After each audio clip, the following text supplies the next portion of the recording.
এবং ডক্টর ইউনূস শুধু এই যে জুলাই বা অগাস্টের আন্দোলন নয়, অতীতেও কিন্তু বিভিন্ন ষড়যন্ত্রের সাথে বাংলাদেশের গণতন্ত্র নস্যাৎ, পদ্মা ব্রিজের টাকা আটকানো, বাংলাদেশের বিশেষ করে জাতির পিতার সুযোগ্য কন্যা, বাংলাদেশের সফল প্রধানমন্ত্রী, বাংলাদেশ আওয়ামী লীগের সংগ্রামী সভানেত্রী, রাষ্ট্রনায়ক শেখ হাসিনাকে ডিফেম করার জন্য ইন্টারন্যাশনালি যত কাজ হয়েছে প্রত্যেকটি কাজের সাথে ডক্টর ইউনূস জড়িত ছিলেন। পাশাপাশি বাংলাদেশ বিরোধী কর্মকাণ্ডের সাথে উনি জড়িত ছিলেন এবং ওনার টিম 200 জন ইউনূস সেন্টারে দেশ বিরোধী প্রচারণায় ছিল ইন্টারন্যাশনালি। আবার প্যারিসও একটি অফিস করে, আমেরিকাতে অফিস করে কিছু কিছু লোককে বাংলাদেশের জনগণের টাকা, গ্রামীণ ব্যাংক থেকে টাকা, গ্রামীণ ফোন থেকে টাকা, কর ফাঁকি দিয়ে এই টাকা বিদেশিদেরকে দিয়ে এই মেটিকুলাস ডিজাইন মাস্টার প্ল্যান, এটা কিন্তু জাতির পিতার কন্যা, আমাদের নেত্রী বঙ্গবন্ধু কন্যা শেখ হাসিনা আগেও বুঝতে পেরেছিলেন, উনি টের পেয়েছিলেন। এবং ডক্টর ইউনূসের দুর্নীতি, স্বজনপ্রীতি, এবং ডক্টর ইউনূস কিন্তু উনার বাপের যে একটি প্যাকেজিং কোম্পানি ছিল, এইটাই কিন্তু প্রথম লোন দিয়েছিলেন। কিছুদিন পূর্বে ক্ষমতায় আসার পর উনার বাতিজাকে ডিপটি প্রেসিডেন্ট করেছেন। উনি কিন্তু স্বজনপ্রীতি এবং উনার যে এনজিওর উনার কাছাকাছি লোকজন সবাইকে কিন্তু বিভিন্ন বড় বড় দায়িত্ব দিয়েছেন। উনি হিপোক্রেট, উনি কিন্তু বলেন এবং কথা কম বলেন।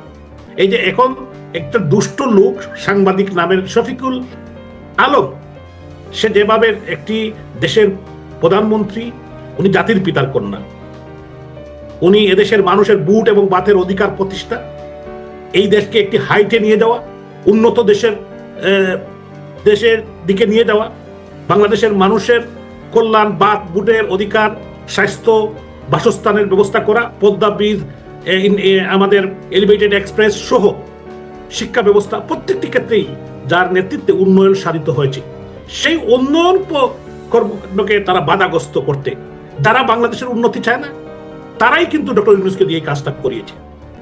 এটা হতো আমরা বুঝতে, বা আমাদের যারা কোমলমতি বাচ্চারা তারাও তো বুঝে নাই।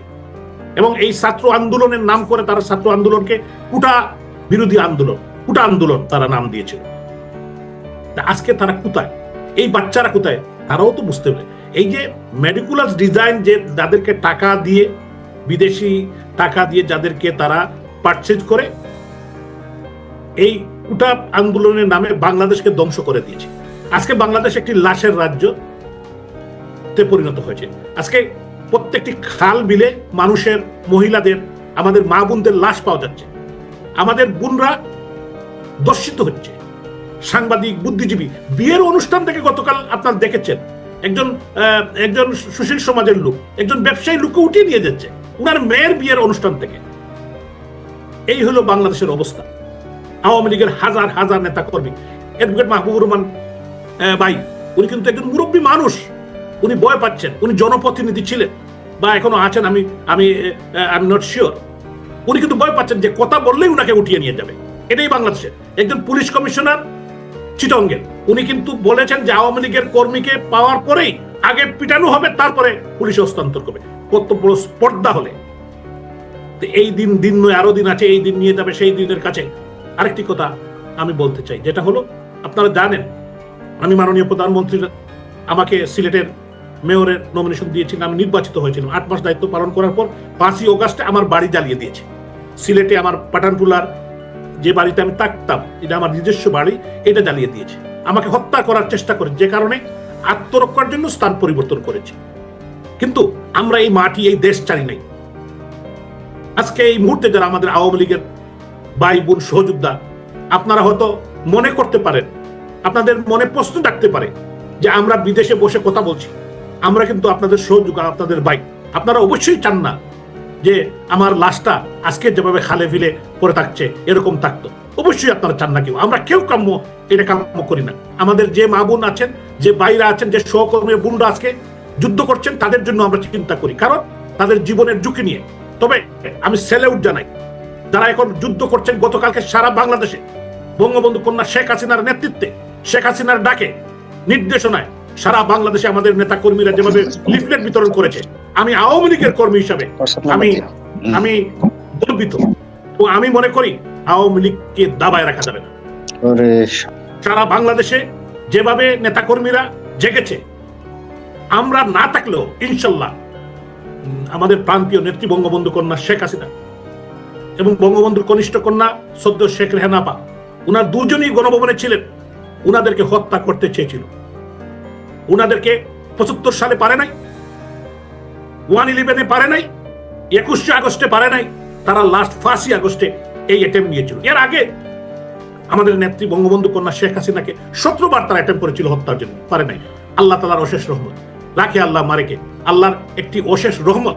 আমরা কৃতজ্ঞতা জানাই সৃষ্টিকর্তার কাছে, আল্লাহ তাআলার কাছে, যে আমাদের মাঝে আমাদের স্ত্রীকে উনি বাঁচিয়ে রেখেছেন একটি কারণ, এদেশের মানুষের মুক্তি, জাতির পিতার অসমাপ্ত কাজ, যে বাংলাদেশের মানুষের অর্থনৈতিক মুক্তি, বাংলাদেশের মানুষকে একটি হাইটে নিয়ে যাওয়া। বঙ্গবন্ধু স্বপ্ন দেখেছিলেন বাংলাদেশ, জাপান, সিঙ্গাপুর হবে। ইনশাল্লাহ আমরা বিশ্বাস করি, আমি বিশ্বাস করি, আপনারা সবাই বিশ্বাস করেন। আমরা হতাশ হওয়ার কোনো কারণ নেই। আমাদের মধ্যে ইউনিটি রাখতে হবে। নেত্রী যে ঘোষণা দিয়েছেন, আন্দোলনের ডাক দিয়েছেন, অবরোধ, লিফলেট বিতরণ, মিছিল, মিটিং এবং 18 তারিখ যে হরতাল সর্বাত্মক পালন করবে। আমরা সবাই যদি আমরা ইউনাইটেডলি কাজ করি, দেশে বিদেশে যে যেখানে আছি, যে অবস্থানে আছি, ইনশাল্লাহ অচিরেই আমরা বাংলাদেশে ঢুকবো। গতকালকেও আমাদের লন্ডন, সিলেট, ক্যালকাটা, যে যেখানে আছেন সিলেট অঞ্চলের আমরা সবাই কথা বলেছি যে অবশ্যই আমাদের সর্বাত্মক সহযোগিতা, সর্বাত্মক আন্দোলন, সর্বাত্মক আমাদের দিয়ে আমরা আমাদের নেতৃবৃন্দের পাশে, আমাদের কর্মীদের পাশে আমরা দাঁড়াবো। এবং যতক্ষণ পর্যন্ত আমরা নেত্রীকে বাংলাদেশে নিয়ে যেতে পারবো না, আওয়ামী লীগকে আবারও ক্ষমতা নিয়ে, ততক্ষণ পর্যন্ত আমরা সংগ্রাম চালিয়ে যাব।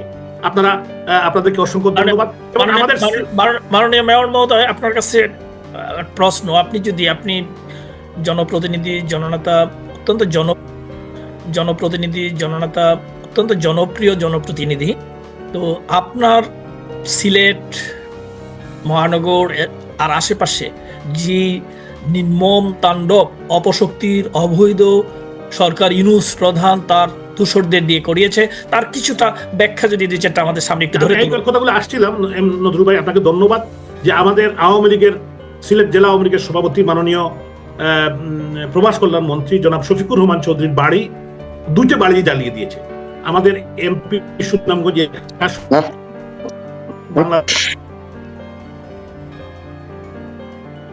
আওয়ামী লীগ সিলেট জেলা শাখার সাংগঠনিক যুগ্ম আমাদের পাঁচপাড়ের কাউন্সিলর আজাদুর রহমান আজাদের বাড়ি, জাহাঙ্গীর আলম যুবলীগের যুগ্ম সাধারণ সম্পাদক, তার বাড়ি জ্বালিয়ে দিয়েছে, সমস্ত ধ্বংস করে দিয়েছে।